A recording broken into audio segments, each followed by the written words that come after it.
Welcome back, everyone, to another deep dive. Today, we are venturing into a particularly puzzling case from the Journal of Veterinary Diagnostic Investigation. It involves a dwarf rabbit cross that presented with some very unusual neurological symptoms. Yeah, this case really threw us for a loop.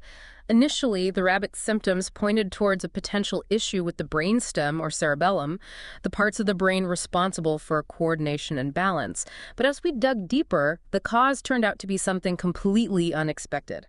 So, walk us through this. What was going on with this rabbit? Well, this rabbit, a stray, started showing signs of ataxia. Ataxia, you mean like having trouble walking? Exactly. Difficulty with coordination and balance, almost like it was trying to walk on a tightrope. Oh, poor thing. And it got worse. The rabbit developed weakness, particularly in its hind legs. Eventually, it couldn't even stand, reaching a state we call lateral recumbency. It also developed urine retention, which is a serious complication. So how do you approach a case with such perplexing neurological signs? Where do you even begin? We started by ruling out the usual suspects in rabbits. We tested for common diseases like encephalidozone canunculi, a parasitic infection that can impact the brain. Those tests came back negative. We even performed an MRI, but even that didn't give us a clear answer right away. So a real mystery at this point. Absolutely. Unfortunately, the rabbit experienced cardiorespiratory arrest during anesthesia for a more detailed MRI and a CSF tap. We were, however, able to conduct a post-mortem examination. And that's where things took a turn. That's right. The post-mortem revealed significant damage to the spinal cord. Myelin sheath swelling, axonal degeneration, and demyelination. All signs pointing to serious disruption in the nervous system. Can you break that down a bit for those of us who aren't neurology experts? What does all that mean in simpler terms? Sure. Think of the myelin sheath as insulation around electrical wires. It helps nerve impulses travel quickly and efficiently. In this rabbit, that insulation was damaged, disrupting the transmission of nerve signals, like a power outage in the brain. And axonal degeneration. That's like damage to the wires themselves, the axons, further compromising the nervous system's ability to function. The communication lines were essentially down. So given this damage, what did you start to suspect was the underlying cause? Here's where things get really interesting. These findings, they're similar to what we observe in copper deficiency disorders in other species, like sheep, even in humans. It's surprising to think something like copper could have such a significant impact on the nervous system. It is, isn't it? But copper plays a vital role in the function of several enzymes and proteins that are absolutely essential for the brain and nervous system. Give us some examples. What kind of copper-dependent activities are happening in the brain? Well, one crucial example is cytochrome C oxidase. It's a key player in energy production within cells, specifically in those tiny powerhouses of the cell, the mitochondria. Ah, the mitochondria. Without sufficient copper, this energy production process gets disrupted, impacting the brain's energy supply. Then there's superoxide dismutase, a powerful antioxidant that shields the brain from damage caused by harmful free radicals. Free radicals, those little troublemakers. Exactly. Without enough copper, those free radicals can run wild, causing damage and stress to the brain. And we can't forget about ceruloplasmin. What does ceruloplasmin do? It's crucial for iron transport, and iron, as you know, is another critical nutrient for the brain. Without enough copper, ceruloplasmin can't do its job properly, potentially leading to developmental and functional problems. So copper deficiency can really mess things up. It can. Given all of this, how did you confirm your suspicion of copper deficiency in this rabbit? Remember those initial MRI findings? When we took a closer look, those areas of T2 and flare hyperintensity, basically bright spots in certain brain regions on the MRI, could potentially be linked to copper deficiency.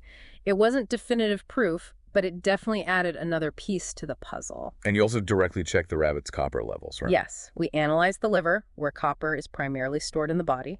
The rabbit's hepatic copper levels were suboptimal at 18 ppm dry weight. Suboptimal. How low is that?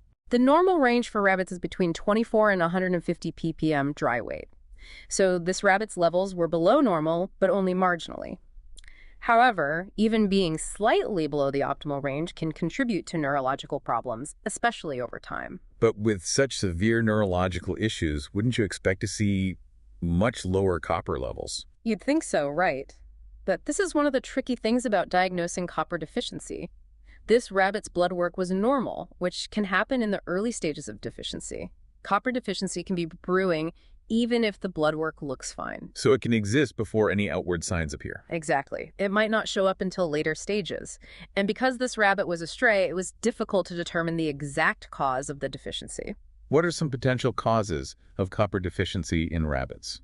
It could be something as simple as a copper-deficient diet, but it's not just the amount of copper consumed that matters. It's also about absorption. Other minerals, like zinc and molybdenum, can interfere with how well the body absorbs copper. So a rabbit's diet high in those minerals could lead to problems. Exactly. And a diet high in carbohydrates can also interfere with copper absorption. That's why a balanced diet is so important, especially for rabbits. Maintaining that balance is crucial. This deep dive has really highlighted how important copper is for neurological health. We've only scratched the surface. This case raises so many interesting questions about the role of copper in overall health, and not just in rabbits. I'm ready to dive deeper. So before we went to that quick break, we were discussing the challenge of diagnosing copper deficiency, even for experienced veterinarians. It's like this hidden issue that could be affecting more animals than we realize. Makes you wonder if copper deficiency could be more common than we think, and not just in rabbits. That's a really important question. We tend to link copper deficiency with very specific conditions like swayback in sheep, But this case, it suggests that copper deficiency could be a factor in a whole bunch of neurological issues that we haven't really considered before. Especially since it could be happening even before those typical signs of anemia, like you said. Right, exactly. And the fact that copper deficiency can look like other things, like vitamin B12 deficiency, makes it even trickier to diagnose. So what are some of those red flags, those things a veterinarian should be looking out for when they see, say, a rabbit with neurological symptoms? What would make them suspect a copper deficiency? Well, I think the first thing is to always consider nutritional deficiencies as a possibility, especially when you have an animal showing neurological signs, particularly if they have a history of a poor diet or maybe problems absorbing nutrients. So don't jump to conclusions about the cause without thinking about nutrition, right? Exactly. And remember, even though blood work can be helpful, it's not always going to be a reliable indicator in those early stages of copper deficiency, like we saw with this rabbit. So what other diagnostic tools are available to vets? Analyzing liver tissue for copper levels, like we did in this case, can be really valuable.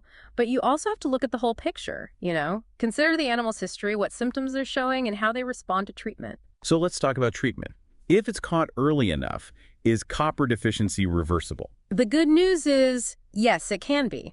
If you catch it early, copper deficiency myelopathy is treatable with copper supplements. By addressing that underlying nutritional deficiency, you can often reverse the neurological damage. That is good news. But unfortunately, that wasn't the case for this little rabbit, right? Oh, sadly not. The damage was already too extensive by the time we suspected copper deficiency. And even with treatment, you have to remember that full neurological recovery can take time, and it might not always be complete. So early detection is really key. It is, absolutely. This case really highlights that crucial link between nutrition and neurological health, and not just in rabbits. It applies to a whole range of animals. It really makes you think, doesn't it?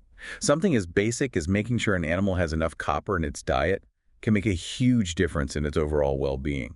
Exactly, and it underlines the need for more research into the role of copper in neurological health and the development of better, more sensitive diagnostic tools that can help us catch deficiencies earlier. Because we need to be able to catch it before it leads to irreversible damage. Absolutely. This case is a great reminder for all of us in veterinary medicine to keep an open mind when we're dealing with neurological cases. To think outside the box and consider all the possibilities, including things that might seem simple, like nutritional deficiencies, because they can have really significant consequences. Well said. It's a reminder that we're always learning, and every case, even a tragic one like this rabbit's, can teach us something valuable. This deep dive has been incredibly eye-opening, and I'm sure our listeners are feeling the same way. It's amazing how one case study can bring up so many complex issues and shed light on how the brain and nervous system work. It really is, and it leaves us with a lot to think about, like how much more do we need to learn about the role of nutrition in neurological health? Speaking of things to think about, well, I think this is a good time to move on to our final thoughts. We'll wrap things up and leave you with a question to ponder. And we are back for the final part of our deep dive. We have been exploring this fascinating case of the dwarf rabbit cross and how something like copper deficiency, which you might think is simple, can actually lead to some very complicated neurological problems. It really highlights the importance of always being aware of those nutritional deficiencies, even for experienced vets, especially when you're dealing with a neurological case and things just aren't adding up. Especially with how tricky it can be to diagnose, as we've seen in this case. Even with all the diagnostic tools we have, it was still a challenge to figure out that copper deficiency was at the root of it all. And that leads us to a really crucial question, right? Could there be other animals out there, maybe even other species, suffering from copper deficiency, and we're just not catching it, misdiagnosing it as something else? It makes you think for sure, especially knowing now that copper deficiency can mimic other conditions. That makes it even harder to diagnose. And the consequences of missing it, of not treating it, they can be pretty serious, you know? We're talking about potentially irreversible neurological damage. It's a real animal welfare concern. This whole deep dive has really opened my eyes. I don't think I'll ever look at a bowl of rabbit food the same way again. It's incredible how such a seemingly small nutritional imbalance can have such a huge impact on their health, and especially on the way their nervous system works. It shows us that we can't underestimate the importance of a balanced diet for any species. Making sure they're getting enough copper, along with all those other essential nutrients, is vital for their overall health and well-being. So for everyone listening, whether you're a veterinarian or a rabbit enthusiast or just someone who's interested in how the brain works, let this case be a reminder of how closely connected nutrition and neurological health are. It emphasizes the need for a balanced diet for all species, and it highlights how important it is to be aware of any signs that might point to a deficiency, even if they seem subtle. Because early detection and treatment, they can be game changers. This rabbit story was a sad one, but it doesn't have to be like that for others. Copper deficiency myelopathy, while it's serious, it is treatable if you catch it early enough. So the main takeaway here, stay curious, keep learning, and never underestimate how much power nutrition has over an animal's health. It affects every aspect of their well-being. From Vet Neurojar, keep those minds inspired, hearts light, and tails wagging.